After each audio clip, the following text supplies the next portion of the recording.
Olá, meus amigos, um dia de muita paz para todos nós, a paz do Cristo, a paz do trabalho íntimo. Hoje, exatamente, 29 de novembro de 2021, e estamos nós reunidos para estudarmos o livro Os Mensageiros, livro psicografado por Francisco Cândido Xavier pelo Espírito André Luiz. Vou solicitar que a nossa querida amiga Carla faça a recapitulação e o nosso querido amigo Alan irá fazer a nossa prece de gratidão. A nossa irmã Aramita está de férias, por isso que vocês não vão ouvir a voz dela. Senhor Jesus, nesse momento eu te peço o abraço amigo, consolador, aquele do Pai para o Filho, aquele que retira todo o peso das lutas e que coloca o Filho a caminhar.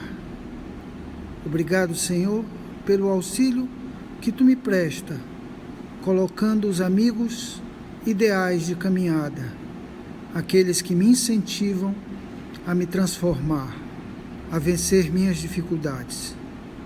Muito obrigado, Senhor, que assim seja. No nosso estudo anterior, nós, fazendo uma breve recapitulação, André estava um pouco deprimido, meio cheio de tédio, e a Narcisa sugeriu novos estudos para ele. E ele foi para o Ministério da Comunicação, foi aceito nos trabalhos do Ministério da Comunicação, conheceu o Aniceto, que vai ser o instrutor dos trabalhos. O Aniceto já mostrou para ele como é que trabalha, né? Ele já sabe de tudo, e agora ele está no Centro dos Mensageiros com Tobias. E ele achou que era só um correio espiritual, e o Tobias explicou para ele que o trabalho lá do Centro dos Mensageiros é muito além disso. Tem os médiuns, os doutrinadores, que são preparados lá para o trabalho na Terra. O André Luiz acha, nossa, então está muito avançado, né? E aí é quando vem aquela lapada que o Tobias diz, olha, são preparados, mas na hora do trabalho muitos recuam e o trabalho não prossegue. E nós estamos ainda aí nesse diálogo.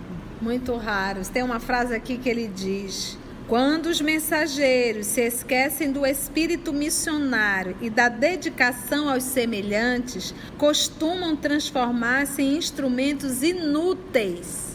Há médios e mediunidades, doutrinadores e doutrinas, como existe a enxada e os trabalhadores. Pode a enxada ser excelente, mas se falta espírito de serviço no cultivador, o ganho da enxada será inevitavelmente a ferrugem. Algo impressionado, considerou André. Isto me surpreende sobremaneira. Não supunha fossem preparados aqui determinados mensageiros para a vida carnal. Falou Tobias sorridente. Ah, meu amigo, poderia você admitir que as obras do bem estivessem circunscritas a simples operações automáticas? Nossa visão na Terra costuma viciar-se no círculo dos cultos externos, na atividade religiosa. Cremos, por lá, resolver todos os problemas pela atitude suplicante. Entretanto, a genuflexão não soluciona questões fundamentais do espírito, nem a mera adoração à divindade constitui a máxima edificação. Em verdade, todo ato de humildade e amor é respeitável e santo, e, incontestavelmente, o Senhor nos concederá suas bênçãos. No entanto, é imprescindível considerar que a manutenção e a limpeza do vaso para recolhê-las é dever que nos assiste. Não preparamos, pois, neste centro, simples postalistas, mas espíritos que se transformem em cartas vivas de Jesus para a humanidade encarnada. Pelo menos, este é o programa de nossa administração espiritual. Vamos aproveitar bastante a fala do nosso irmão Tobias. A pergunta de André, isto me surpreende sobremaneira, ou seja, excessivamente. Não supunha fossem preparados aqui determinados mensageiros para a vida carnal. Ele diz assim, meu amigo André, Poderia você admitir que as obras do bem estivessem circunscritas a simples operações automáticas? Você acha o quê? Que reencarna sem nenhuma programação e sem nenhuma preparação? Todos aqueles que estão no trabalho do bem, isso não foi feito de qualquer jeito. Foi uma preparação no mundo espiritual para nós realizarmos o trabalho. Se vamos fazer ou não, essa responsabilidade já é nossa. E se vamos nos perder... exatamente. Não é o automático. Somos preparados, há uma organização, como nós vamos vir, aonde nós vamos vir, em que cidade nós vamos estar, está tudo programado bonitinho, em que trabalho específico, qual a faculdade mediúnica, chegou aqui, livre-arbítrio. Ou seja, a ajuda dos céus nós temos, mas a gente não se ajuda. Como é que você pode levantar alguém se a pessoa está puxando todo o tempo para baixo? Nossa visão na Terra costuma viciar-se nos círculos dos cultos externos, na atividade religiosa. A gente acha que ir à missa ou ir ao centro espírita tomar passe, está tudo resolvido. E ao centro não está nada resolvido. Sabe quando vai estar resolvido? Quando a gente pegar o que a gente aprende no centro e coloca no nosso dia a dia, na nossa vida. E é um ato externo, começando dentro de casa. Cremos por lá, quando estamos na Terra, resolver todos os problemas pela atitude suplicante, através da oração. Entretanto, a genuflexão, ou seja, estar ajoelhado, não soluciona questões fundamentais do espírito. Nem a mera adoração à divindade constitui a máxima edificação. Então não basta eu me ajoelhar para orar e nem eu adorar a Deus. Não é isso. O que é necessário? Em verdade, todo ato de humildade e amor é respeitável e santo. Vou lá, incontestavelmente. O Senhor nos concederá suas bênçãos. Eu não estou dizendo aqui que você não deve orar ou não deve se ajoelhar, não é isso. No entanto, é imprescindível considerar que a manutenção e limpeza do vaso para recolhê-lo que é as bênçãos. As bênçãos de Deus chegam no nosso... Isso aqui que a gente está recebendo é uma bênção de Deus. A pergunta é, se o vaso estiver sujo, é a história que nosso Senhor Jesus conta sobre o vinho. Se o pote está sujo, o vinho é puro. Mas ao contato com o vaso, o que acontece com o vinho? Estraga. Então é aquilo que ele diz. É dever que nos assiste. Então, no entanto, é imprescindível considerar que a manutenção e a limpeza do vaso para recolhê-las é dever que nos assiste. Limpa teu mundo íntimo. É o vaso. Não preparamos, pois, neste centro simples postalistas, ou seja, pessoas que seriam funcionários do correio para estar levando notícia. Não é isso. Mas espíritos que se transformam em cartas vivas de Jesus. O que é carta viva? É o evangelho em ação. É o evangelho não na minha boca, como está agora, mas na minha atitude. Isso é carta viva para a humanidade encarnada. Por exemplo, Chico Xavier era uma carta viva. Pelo menos este é o programa de nossa administração espiritual. Porque o mensageiro, esse missionário que vai reencarnar com o processo da faculdade mediúnica, ele é um espírito em processo de aprimoramento.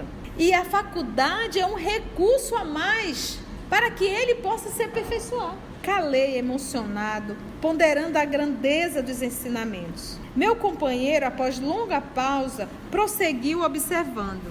Raros triunfam, porque quase todos estamos ainda ligados a extenso pretérito de erros criminosos que nos deformaram a personalidade. Em cada novo ciclo de empreendimentos carnais, acreditamos muito mais em nossas tendências inferiores do passado que nas possibilidades divinas do presente, complicando sempre o futuro. É desse modo que prosseguimos por lá, agarrados ao mal e esquecidos do bem, chegando, por vezes, ao disparate de interpretar dificuldades como punições, quando todo obstáculo traduz oportunidade verdadeiramente preciosa aos que já tenham olhos de ver. Segura agora. É Tobias, hein? A tia vai só dar um destacador aqui. Raros triunfam. Então, a maioria do povo ao reencarnar não cumpre com tudo aquilo que assumiu antes de nascer. Porque quase todos estamos ainda ligados a extenso pretérito passado de erros criminosos. E normalmente o erro que eu faço hoje é o mesmo que eu fiz ontem. A gente repete. Então, olha só, há extenso pretérito de erros criminosos que nos deformaram a personalidade. Lembra que a titia falou ainda há pouco, na gravação do livro Nosso Lar, que as nossas atitudes vão nos enlouquecendo. E aqui ele usa o termo, vão nos deformando a personalidade.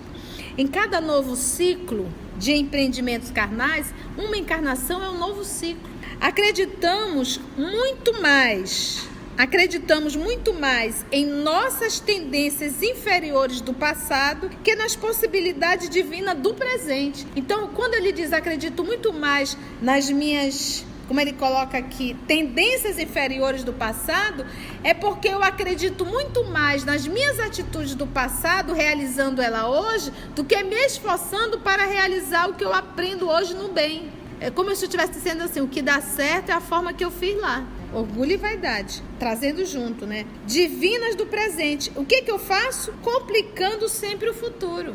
É desse modo que prosseguimos. Por lá na terra, aqui, agarrados ao mal e esquecidos do bem, chegando por vezes ao disparate de interpretar dificuldades como punições. A dificuldade do dia, não, Deus está me castigando. A dificuldade, quando todo obstáculo, então a dificuldade é assim, você tem aqui R$10, dando um exemplo, essa é uma dificuldade. Mas você precisa ir ao centro espírita hoje. E a passagem é R$4,99. E você só tem R$10.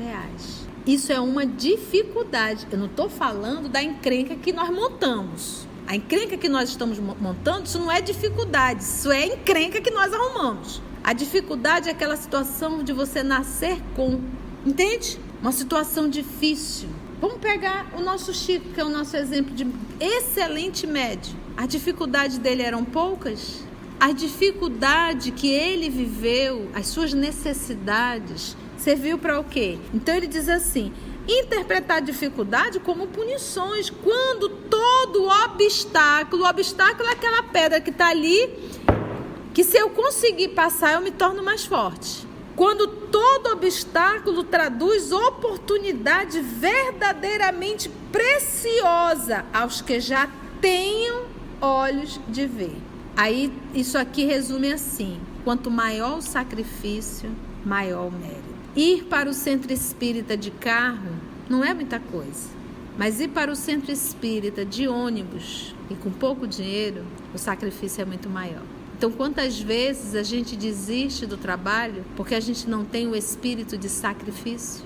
Às vezes a gente sai do trabalho e diz, eu estou muito cansada, vou não. E é reunião mediúnica. Cadê o sacrifício? A essa altura alcançamos enorme recinto. Centenas de entidades penetravam no vasto edifício, cujas escadarias galgamos em animada conversação. Eu adoro esse movimento de estudo no mundo espiritual, né? Os aspectos do maravilhoso átrio ali do pátio, né, impressionavam pela imponente beleza.